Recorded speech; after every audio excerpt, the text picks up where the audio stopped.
Hi friends, இன்னைக்கு பாப்பாவும் மாப்பிள்ளையும் வெளியே போயிட்டு வந்துருக்காங்க. என்ன வாங்கிட்டு வந்திருக்கான்னு பார்க்கலாம்.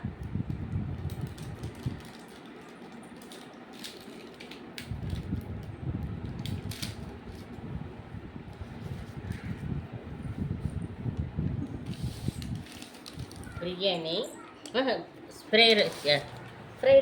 ஃப்ரைட் ரைஸு, அப்புறம் பார்த்தீங்கன்னா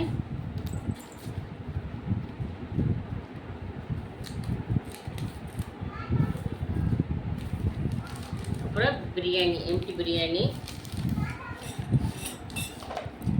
அப்புறம் பார்த்தீங்கன்னா இதில் 3 parotta, 2 parotta. Okay friends, full empty biryani, 3 empty biryani, ஒரு ஃப்ரைட் ரைஸ், 2 புரோட்டா. வாங்க ஃப்ரெண்ட்ஸ் சாப்பிட்லாம்.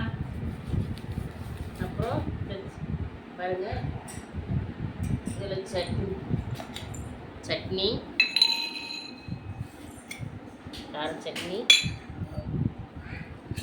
குருமா. ஓகே ஃப்ரெண்ட்ஸ், எல்லாம் ரெடியாக இருக்குது. வாங்க சாப்பிடலாம். பாய்.